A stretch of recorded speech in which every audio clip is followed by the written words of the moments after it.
શ્રીલિંગ મહાપુરાણનો 46મો ભાગ શુદ્ધ હૃદયના વિનયશીલ મિથ્યા તથા કુટુંબ ભાષણ રહિત અને ગુરુની આજ્ઞાનું પાલન કરનાર શિષ્ય જ ગુરુ કૃપાને યોગ્ય હોય છે. શાસ્ત્રજ્ઞ, બુદ્ધિમાન, તપસ્વી, લોકપ્રિય, લોકાચારમાં રત તથા તત્વજ્ઞાની ગુરુ મોક્ષ પ્રાપ્તિ કરાવવા સમર્થ હોય છે. ગુરુ સર્વ લક્ષણોથી સંપન્ન, સમસ્ત શાસ્ત્રોમાં નિષ્ણાત તથા સર્વ ઉપાયોના વિધાનને જાણનારા પણ હોય છે. તે જો આત્મજ્ઞાનથી રહિત હોય તો બધું જ વ્યર્થ છે. સ્વયં અનુભૂત કરેલ પરમાત્મા તત્વમાં જેની નિશ્ચિત ધારણા ન હોય તેનું પોતાનું જ કલ્યાણ થતું નથી, તો તેના દ્વારા અન્યનું કલ્યાણ કઈ રીતે સંભવ છે? જે આત્મજ્ઞાની દ્વિજ છે તે સ્વયં શુદ્ધ છે અને બીજાને પણ શુદ્ધ કરી દે છે. તત્વહીન ગુરુમાં બોધ ક્યાંથી હોય અને તેનો આત્મોદ્ધાર કઈ રીતે થઈ શકે? જે આત્મજ્ઞાનથી રહિત છે તે બધા પશુ કહેવાય છે. તેથી જે લોકો તત્વવેતા છે તે જ મુક્ત છે અને બીજાને પણ મુક્ત કરી શકે છે. આત્મબોધ ઉત્પન્ન કરાવનાર તત્વ પરમાનંદને ઉત્પન્ન કરે છે.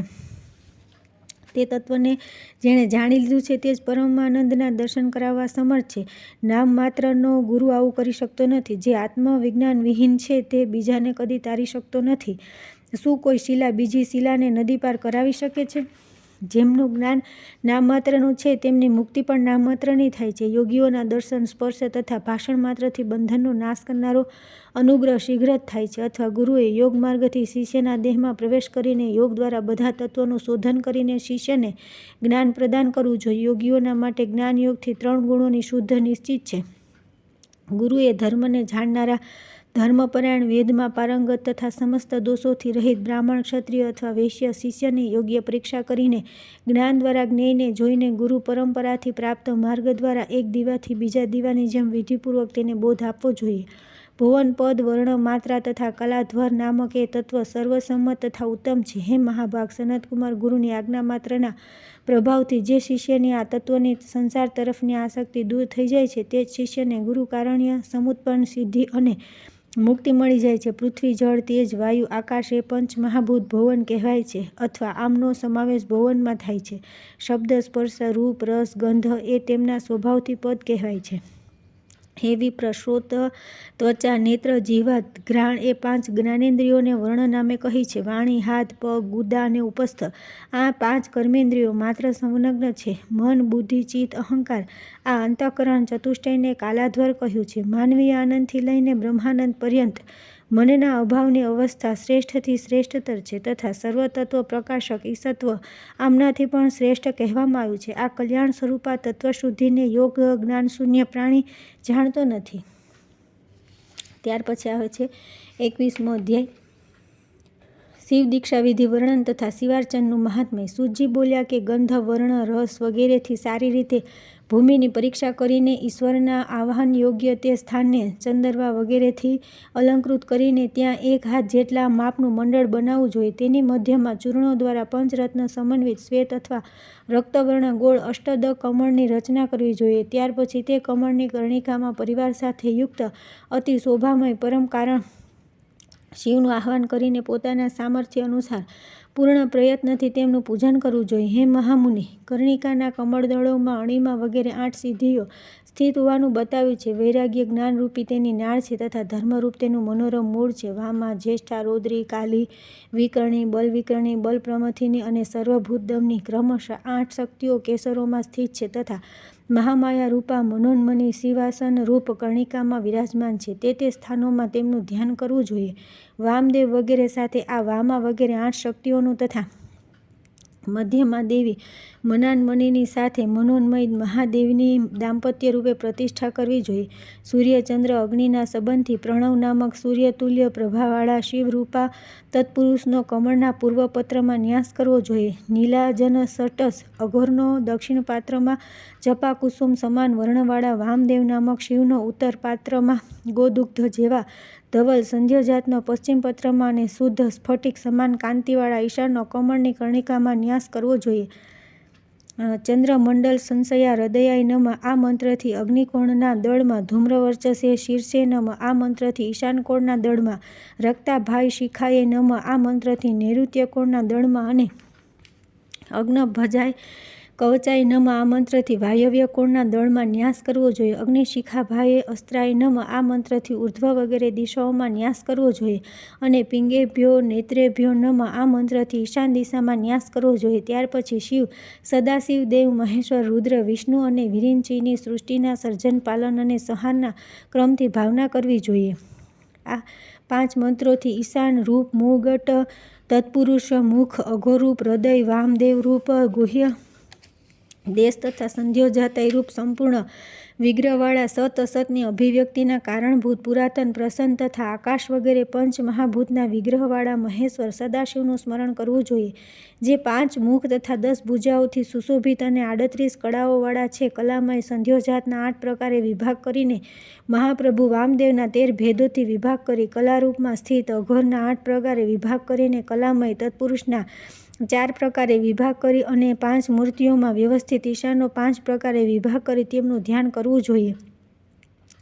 આ હંસ ગાયત્રી મંત્રથી શિવભક્તિથી યુક્ત બ્રહ્મરૂપ, પ્રણવરૂપ, અકારરૂપ, બ્રહ્મતુલ્ય રૂપવાળા આ ઈ ઉ એ અર્થાત ક્રમથી દેવી ગણેશ, સૂર્ય, વિષ્ણુ સ્વરૂપ, પ્રકૃતિયુક્તિ, ઉત્પત્તિ, પ્રલયથી રહિત, સૂક્ષ્મથી પણ સૂક્ષ્મ, અજન્મા, મહાનથી પણ મહાન, ઉર્ધ્વરેતા, વિરૂપાક્ષ, ઉમાપતિ, 1000 મસ્તકોવાળા, 1000 નેત્રોવાળા, 1000 હાથ તથા ચરણોવાળા, સનાતન પ્રણવરૂપ, નાદ પ્રતિપાદ્ય વિગ્રહવાળા, સૂર્ય સમાન આકારવાળા, ચંદ્રરેખાથી યુક્ત વિગ્રહવાળા, મૂર્ધા, ભ્રૂમધ્ય, તાલુમધ્ય, કંઠ તથા હૃદયમાં ક્રમશઃ વિરાજમાન, પોતાના આનંદમાં મગ્ન, અમૃત સ્વરૂપ, કલ્યાણકારી, કરોડો વિદ્યુત સમાન પ્રભાવાળા, શ્યામ રક્ત વર્ણવાળા, ગંભીર આકારવાળા, શક્તિત્રય, ત્રણેય શક્તિઓ પર વિરાજમાન, 3 તત્વોથી યુક્ત તથા વિદ્યામૂર્તિ સ્વરૂપ ભગવાન સદાશિવ ઈશાનનું આ પ્રમાણે સ્મરણ કરવું જોઈએ અને યથાક્રમે તેમનું પૂજન કરવું જોઈએ. ત્યાર પછી પૂર્વ વગેરે દિશાઓથી સંબંધિત ઇન્દ્ર વગેરે લોકપાલોનું અસ્ત્ર મંત્રથી અલગ અલગ પૂજન કરવું જોઈએ. ત્યાર પછી વિધિપૂર્વક ચરુ બનાવી તેનો અડધો ભાગ શિવને અર્પિત કરવો જોઈએ. શિવને નિવેદિત કર્યા પછી શેષ ચરુના અડધા ભાગથી હવન કરવો જોઈએ. ત્યારે પછી બચેલા ઉત્તમ ચરુને અઘોર મંત્રથી અભિમંત્રિત કરીને ભક્ષણ કરવા માટે શિષ્યને આપવો જોઈએ. ચરુનું ભક્ષણ કર્યા પછી આચમન કરીને શુદ્ધ થઈને શિષ્ય વિધિપૂર્વક તત્પુરુષનું યજન કરવું જોઈએ. ત્યાર પછી ઈશાન મંત્રથી અભિમંત્રિત કરેલા પંચગવ્યનું પ્રાશન કરીને વામદેવ મંત્રથી સર્વાંગમાં ભસ્મ ધારણ કરવી જોઈએ. ગુરુએ શિષ્યના બંને કાનમાં રુદ્ર દૈવત્ય ગાયત્રીનો જપ કરવો જોઈએ. હોમથી પહેલાં સૂત્રયુક્ત આચ્છાદનયુક્ત 2 વસ્ત્રોથી આવૃત તથા હેમરત્નોથી બનાવેલું જે સુવર્ણમય અધિવાસન મંડળ છે તેમાં 5 બ્રહ્મ મંત્રોથી 5 કળશોનું સ્થાપન કરવું જોઈએ. ત્યાર પછી પોતાના સામર્થ્ય અનુસાર ચરુથી હોમ કરવો જોઈએ. ત્યાર પછી શિવ ધ્યાન પરાયણ ભક્ત શિષ્યને મંડળના દક્ષિણ ભાગમાં દર્ભની શૈયા પર શયન કરવું જોઈએ. ફરી પ્રાતકાળ થતાં અઘોર મંત્રથી વિધિપૂર્વક ઘીની 108 આહુતિ આપીને દુઃસ્વપ્નરૂપી મળનું શોધન કરે. આ પ્રમાણે વ્રતી શિષ્યને સ્નાન કરાવી તેના શરીરને વિભૂષિત કરી તેના નવા વસ્ત્ર, ઉપવસ્ત્ર તથા પાઘડી પહેરાવી અને તેના દ્વારા સમસ્ત મંગળકૃત્ય સંપન્ન કરાવીને દુપટ્ટાથી તેના નેત્રને બાંધીને તેને મંડળમાં પ્રવેશ કરાવો. શિષ્ય પોતાના ધન સામર્થ્ય અનુસાર સુવર્ણયુક્ત પુષ્પ અંજલિમાં લઈને ઈશાન મંત્રથી પ્રભુને પુષ્પાંજલિ અર્પિત કરે અને ફરી રુદ્રાધ્યાય અથવા પ્રણવનું ઉચ્ચારણ કરતો રહી શિવના ધ્યાનમાં લીન થઈને મંડળની 3 પ્રદક્ષિણા કરીને પુષ્પને ઈશાન દિશામાં ફેંકી દે. પુષ્પ જે મંત્ર પર પડે તે મંત્ર તેના માટે સિદ્ધ થઈ જાય છે. ત્યાર પછી મંગળ જળ તથા અઘોર મંત્રથી અભિમંત્રિત ભસ્મથી શિષ્યનો સ્પર્શ કરી શિષ્યના મસ્તક પર પોતાનો હાથ મૂકીને ગુરુએ ગંધ વગેરે ઉપચારોથી શિષ્યનું પૂજન કરવું જોઈએ. વરુણ સંબંધી પશ્ચિમ દ્વાર પ્રવેશ માટે બધા વર્ણો માટે શ્રેષ્ઠ છે અને તે ક્ષત્રિયો માટે વિશેષ રૂપે ઉત્તમ કહેવામાં આવ્યો છે. પ્રવેશ પછી શિષ્યના નેત્ર પરનું વસ્ત્રનું આવરણ હટાવી તેને મંડળ દેખાડવું જોઈએ. ત્યાર પછી શિષ્યને દર્ભના આસન પર બેસાડીને દક્ષિણામૂર્તિ શિવનો આશ્રય લઈને પંચતત્વ પ્રકારે તત્વશુદ્ધિ કરવી જોઈએ. હે સનતકુમાર, હે સુવ્રત, ક્રમશઃ પૃથ્વી વગેરે પંચમહાભૂતોથી લઈને અવ્યક્ત ગોચર પ્રવૃત્તિ પર્યંત સ્થિતિ દ્વારા તથા જ્ઞાનકાળથી પુરુષ સુધીનું જ્ઞાન કરીને તેનાથી પણ ઉપર પરમશિવની પ્રાપ્તિના માર્ગને શિવભક્તિ દ્વારા આવરણ રહિત કરીને શિષ્યને તુર્ય શિવ સુધી પહોંચાડી દે. ત્યાર પછી તે યોગેશ્વર તત્વરૂપ શિવના સમર્ચન માટે પ્રકૃતિ, પુરુષ, ઈશ્વર આ તત્વત્રય અથવા અહંકાર વગેરે 4 તત્વોના ક્રમથી શાંત્યતીત કલામાં સ્થિત સદાશિવ નિમિત્ત ઈશાન મંત્રથી હોમ કરી દે. સાથે સાથે પૃથક ગુણનાથી સંધ્યોજાત વગેરે 4 મંત્રો દ્વારા શાંત્યંત્વ શિવના માટે હોમ કરી દે. હે મુનિ શ્રેષ્ઠ, એ પછી ઈશાન મંત્રથી પરમશિવને 108 આહુતિ આપીને ઋત્વિજો દ્વારા 108 આહુતિથી દિગ્વ્યતા હોમ કરાવવો જોઈએ. ઈશાન દિશામાં 5મા ઈશાન મંત્રથી કરવામાં આવેલો યોગ પ્રધાન યાગ કહેવાય છે. મંત્રના આદિમાં પ્રણવ તથા અંતમાં સ્વાહા બોલીને સમિધા, ઘી, ચરુ, લાજા, સરસવ, જવ, તલ આ 7 દ્રવ્યોનો હોમ કરવો જોઈએ. હે વિપ્ર, તેમની પૂર્ણાહુતિ ઈશાન મંત્રથી કરવામાં આવે છે. હે સુવ્રત, પ્રણવયુક્ત હંસ ગાયત્રી સહિત અઘોર મંત્રથી વિધિપૂર્વક પ્રાયશ્ચિત કરવામાં આવે છે. જ્યાં અભ્યાતન વગેરેથી લઈને સ્વીતૃષ્ટ હોમ સુધી અગ્નિકાર્યને 3 પ્રકારે પૂર્વોક્ત પ્રધાન હોમની સાથે જોડી દેવું જોઈએ. ત્યાર પછી ગુરુએ મૌન રહી બીજ સ્વરૂપ સંધ્યોજાત આદિ વેદ મંત્રોથી પૃથ્વી વગેરે પંચ મહાભૂતોનું તથા ઈશાન મંત્રથી પ્રાણ અપાન વાયુનો નિરોધ કરીને છઠ્ઠા નમો હિરણ્ય બાહવે આ મંત્રથી આત્મવાચક પ્રણવના અંતરૂપ નાદ સમુદાયથી વ્યાપ્ત બ્રહ્મરંધ્રનું ભેદન કરવું જોઈએ. ત્યાર પછી બ્રહ્મ, કેશવ તથા રુદ્રને અન્યોન્ય રૂપે ઉપસંહત કરીને અર્થાત બ્રહ્માને કેશવમાં, કેશવને હરમાં વિલીન કરી સંહારમૂર્તિ હરને રુદ્રમાં, રુદ્રને ઈશાનમાં અને તે મહેશ્વર ઈશાનને શિવમાં લીન કરી પુનઃ સૃષ્ટિક્રમથી ભયાનાશક રુદ્રનું ચિંતન કરવું. ત્યાર પછી શિષ્યના જીવને રુદ્રમાં સ્થાપિત કરી તાડન, દ્વારદર્શન, દીપન, ગ્રહણ, પૂજા સહિત બંધન અને અમૃતીકરણ વિધિપૂર્વક કરાવવું જોઈએ. અઘોર મંત્રના આદિમાં સંધ્યોજાત મંત્ર અને અંતમાં ષષ્ઠ મંત્ર નમો હિરણ્ય બાહવે તથા બધાના અંતમાં ફટ શબ્દ પ્રયુક્ત કરી પૃથ્વી વગેરે પંચ મહાભૂતોના પ્રકારથી સંહતિ કહેવામાં આવી છે. સંધ્યોજાત વગેરેમાં આ પછી નમો હિરણ્ય બાહવે અને પુનઃ અંતમાં શિખા તથા ફટ સાથે મંત્ર દીક્ષાયોગીને માટે તાડન તથા તત્વોનું દ્વારદર્શન કહેવામાં આવ્યું છે. અઘોર મંત્રોથી સંપુટિત કરીને પ્રધાન ઈશાન મંત્રને દીપન કહ્યો છે. સંધ્યોજાત મંત્રથી સંપુટિત કરીને ઈશાન મંત્રને ગ્રહણ તથા તે જ ગ્રહણની જેમ સંધ્યોજાત મંત્રથી સંપુટિત કરી ઈશાન મંત્રને બંધન પણ કહેવામાં આવ્યો છે. અને સમગ્ર ત્ર્યંબક મંત્રથી પ્લાવન અર્થાત અમૃતીકરણ બતાવવામાં આવ્યું છે. શાંત્યાતીતા, પ્રતિષ્ઠા, અમલા, વિદ્યા, શાંતિ તથા નિવૃત્તિ આ કલાઓ છે. તેમનું યથાક્રમ પરસ્પર સંક્રમણ કરીને તત્વ, વર્ણ, કલા, ભુવન, મંત્ર અને પદ આ ષડધ્વનું શોધન કરી અને પુનઃ પ્રણવ તથા યોનિબીજથી સંપુટિત કરીને શિવ પ્રતિપાદક મંત્રો દ્વારા યથાવિધિ અર્થનો વિચાર કરીને સ્તવન કરવું જોઈએ. પૂજા, સંપ્રોક્ષણ, તાડન, હરણ, અત્યંત શુદ્ધ મનનો સંયોગ, યથાક્રમ, વિક્ષેપ, અર્ચના, ગર્ભધારણ, વાગીશીના ગર્ભમાં સ્થાપન, પુનર્જનન, ભાનુનો અધિકાર અર્થાત તેના જેવા જ્ઞાનના નિવારક રૂપ અને વિશેષ રૂપે અવિદ્યાનો નાશ થાય છે એવું જાણો. હે સુવ્રત, હે મહામુને, ઉદ્ધાર, પ્રોક્ષણ અને તાડનમાં પ્રારંભમાં ઉત્તમ ઈશાન મંત્ર અને એના અંતમાં યોનિબીજની સાથે મંત્રનો પ્રયોગ કરવો જોઈએ અને અંતમાં ફટથી યુક્ત અઘોર મંત્ર દ્વારા સંસ્કૃતિ આવાગમન થાય છે એમાં સંદેહ નથી. હે સુવ્રત, પ્રત્યેક તત્વના માટે યોગ માર્ગ દ્વારા આ જ ક્રમ છે. જ્યાં સુધી મુષ્ટિ સદ્રશ પ્રાણાયામમાં સ્થિત રહે તેટલા સમયને વિષુવ યોગ દ્વારા ક્રમથી નિવૃત્તિ કલાથી લઈને શિવકલા પર્યંત વ્યતીત કરે. શાક કે નાસિકાના અગ્રભાગ પર દ્રષ્ટિ સ્થિર કરી યોગીઓના ચર્માવયભૂત મંત્રથી દ્વાદશાંત પરમ તત્વ શિવ સાથે સમતાને પ્રાપ્ત થાય છે. જુદી જુદી જગ્યાએ દ્રષ્ટિ રાખવાથી નહીં. હે વિપ્રેન્દ્ર દીક્ષિતે સુખ દુઃખ વગેરે દ્વંદ્વોને સહેવા જોઈએ એવો દેવોના દેવ શિવનો આદેશ છે. હે સુવ્રત, સુવર્ણ, ચાંદી અથવા તાંબુ વગેરે ધાતુઓથી બનેલ કુર્ચયુક્ત વસ્ત્ર તથા તંતુથી વેષ્ટિત તીર્થ જળથી પરિપૂર્ણ રત્ન પ્રક્ષિપ્ત સંહિતા મંત્રથી અભિમંત્રિત રુદ્રાધ્યાયથી સૂત કળશના જળથી પવમાન વગેરે મંત્રો દ્વારા ધાર્મિક શિવ ભક્ત શિષ્યના અભિષેક કરવો જોઈએ. તે અભિષિક્ત શિષ્ય પણ શિવ ગુરુ તથા અગ્નિ સમક્ષ આદરપૂર્વક દીક્ષા ગ્રહણ કરે અને દીક્ષિત થઈને બતાવવામાં આવેલ નિયમોનું પાલન કરે. ભલે પ્રાણ ચાલ્યા જાય અથવા માથું કપાઈ જાય પરંતુ ભગવાન સદાશિવની પૂજા કર્યા વિના ભોજન કરવું ન જોઈએ. આ પ્રમાણે દીક્ષા પ્રાપ્ત કરવી જોઈએ અને યથાવિધિ શિવ પૂજન કરવું જોઈએ. ત્રણેય સમયોમાં પ્રાતઃ, મધ્યાહ્ન અને સાયં અથવા એક જ સમયે ભગવાન શિવની પૂજા કરવી જોઈએ.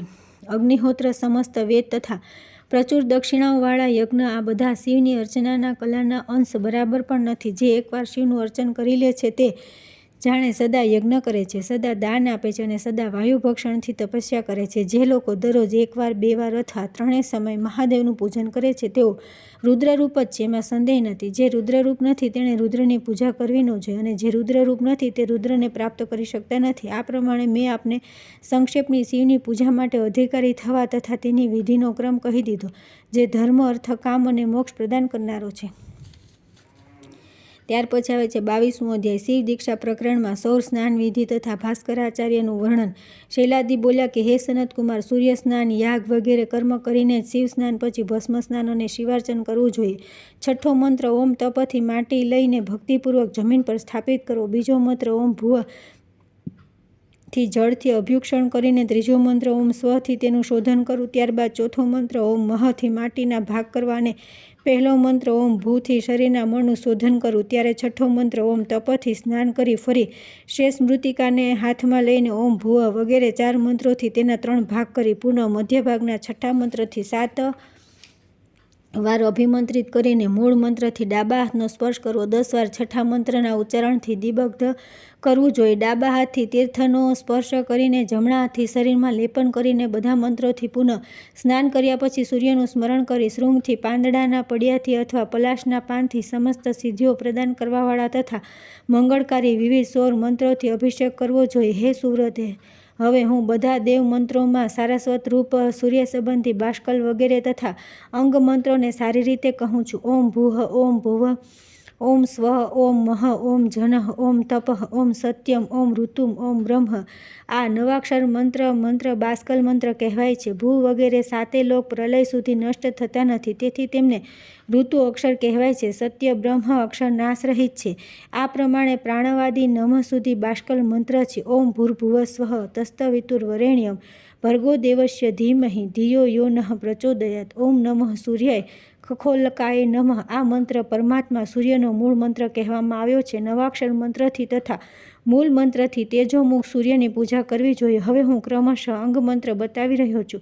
અંગ મંત્ર શરૂમાં પ્રણવ અને મધ્યમાં વિહાતિયોથી યુક્ત છે. ઓમ ભૂ બ્રહ્મ હૃદય, ઓમ ભુવ વિષ્ણુ શીર્ષે, ઓમ સ્વ રુદ્ર શિખાય, ઓમ ભૂર્ભુવઃ સ્વ જ્વાલામાલિની શિખાય, ઓમ મહ મહેશ્વરાય કવચાય, ઓમ જનઃ શિવાય નેત્રેભ્ય, ઓમ તપઃ તાપકાય અસ્ત્રાય ફટ. એ વિવિધ સૌર મંત્ર કહેવાય છે. બ્રાહ્મણ, ક્ષત્રિય અથવા વૈશ્ય સમાહિત થઈને શૃંગ વગેરે પાત્રો વડે અથવા દર્ભ તથા પુષ્પયુક્ત તામ્રકુંભથી આ બધા મંત્રો દ્વારા પોતાનો અભિષેક કરવો જોઈએ. આ પછી શ્રેષ્ઠ દ્વિજે રક્તવર્ણનું વસ્ત્ર ધારણ કરી પ્રાતઃકાળે સૂર્યશ્વ આ મંત્રથી, સાયંકાળ અગ્નિશ્વ આ મંત્રથી અને મધ્યાહ્નમાં આપ પુનંતુ આ મંત્રથી વિધિપૂર્વક આચમન કરવું જોઈએ. આ આચમનનો મંત્ર કહેવામાં આવે છે. છઠ્ઠા મંત્ર ઓમ તપ આ મંત્રથી શુદ્ધિ કરીને જ અતિશ્રેષ્ઠ આદ્ય વોષડંત મૂળ મંત્રના તથા અનુત્તમ નવાક્ષર મંત્રના જપ કરવા જોઈએ. અંગુષ્ઠ મધ્યમાં અનામિકા તથા કનિષ્ઠિકાનો ન્યાસ કરે તથા તર્જનીમાં અંગુષ્ઠાનો નાશ કરે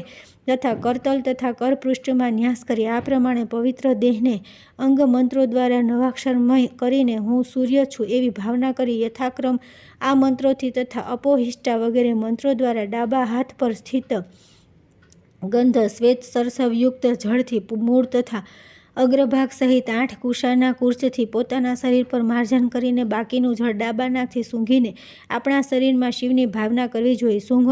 સૂંઘવાના જળને અંતસ્થ કાળા રંગના પાપ પુરુષની સાથે ડાબા નાકના છિદ્રથી બહાર કાઢી શિલા પર પડી ગયો એવો અનુભવ કરો. ત્યાર પછી બધા દેવતાઓ, ઋષિઓ, ભૂતગણો તથા પિતરોનું વિધિપૂર્વક તર્પણ કરવું. ત્યારબાદ પ્રાતઃ, મધ્યાહ્ન તથા સાયંકાળ વ્યાપીની પરા જ્યોત્સના સંધ્યાની ઉપાસના કરે અને ભગવાન સૂર્યને અર્ધ્ય પ્રદાન કરે. હે શ્રેષ્ઠ દ્વિજો, લાલ ચંદનના જળથી જમીન પર 1 હાથ માપનું સુંદર તથા ગોળ મંડળ બનાવવું જોઈએ અને પ્રાર્થના કરવી જોઈએ. પૂર્વાભિમુખ થઈને પ્રસ્થ શેર જેટલા માપના સુગંધિત જળથી પૂર્ણ થનારા તાંબાના પાત્રને નવાક્ષરમય મૂળ મંત્રથી ગંધયુક્ત જળથી ભરી દેવું અને તેને લાલ ચંદન, લાલ પુષ્પ, તલ, દર્ભ, ચોખા, દુર્વા, અપામાર્ગ, પંચગવ્યો અથવા માત્ર ગાયના ઘીથી ભરીને બંને ઘૂંટણો જમીન પર ટેકવીને દેવ સૂર્યને નમસ્કાર કરીને તે તામ્રપત્રને મસ્તકને અડકાડીને મૂળ મંત્ર દ્વારા અર્ધ્ય પ્રદાન કરે. 10,000 અશ્વમેઘ યજ્ઞ કરવાથી જે ફળ કહ્યું છે તે ફળ આ સર્વસંમત સૂર્યાર્ધ્ય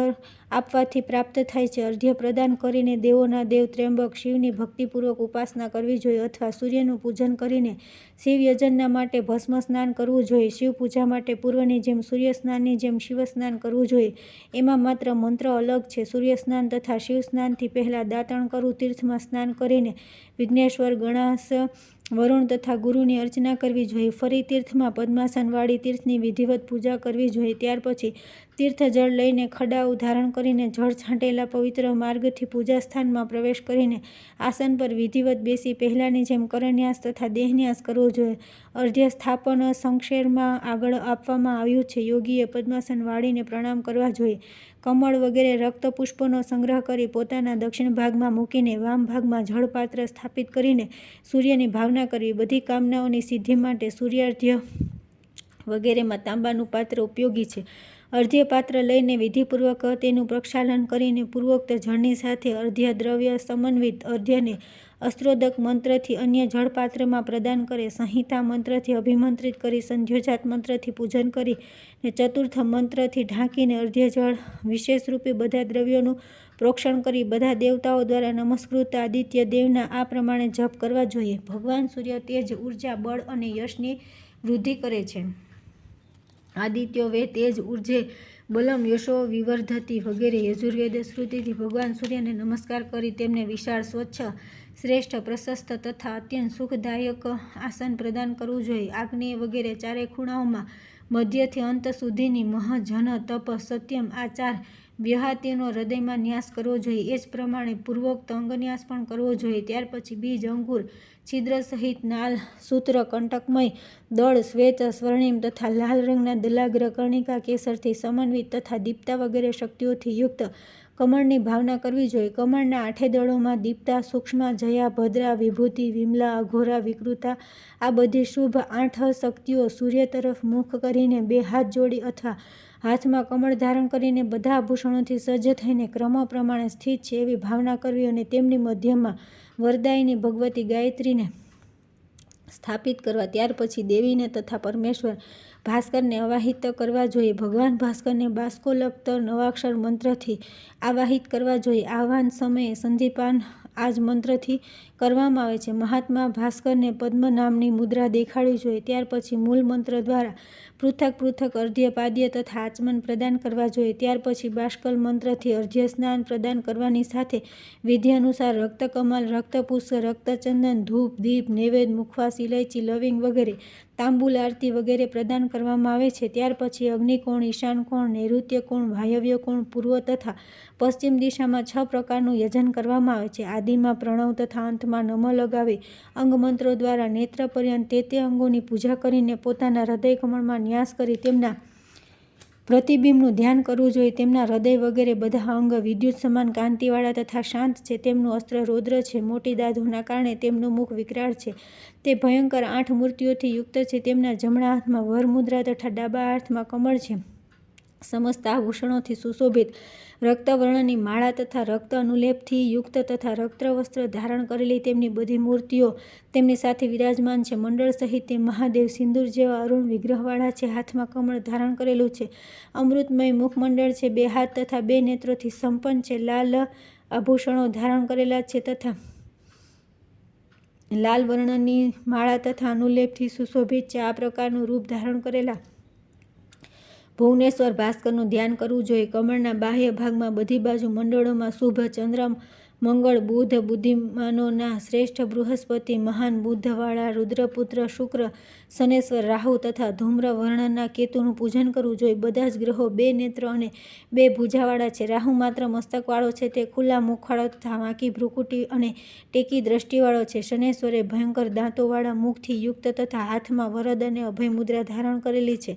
આ બધા નામના પહેલા પ્રણવ તથા અંતમાં નમ જોડીને ધર્મ, કામ તથા અર્થની સિદ્ધિના માટે પ્રયત્નપૂર્વક એમની પૂજા કરવી જોઈએ. સૂર્યદેવના મંડળની બહાર 49 મરુદગણોની પણ પૂજા કરવી જોઈએ. જે ઋષિ, દેવ, ગંધર્વ, નાગ, અપ્સરાઓ, ગ્રામણી, યાતુધાન, રાક્ષસ તથા યક્ષ છે તેમનું પણ પૂજન કરવું જોઈએ. ભગવાન સૂર્યના વેદમય 7 અશ્વની પૂજા પહેલાં કરવી જોઈએ. પ્રભુ સૂર્યના નિર્માલ્યગ્રાહી બાલખિલ્ય ઋષિઓની પણ પૂજા કરવી જોઈએ. આગળની કથા આવતીકાલે કરીશું.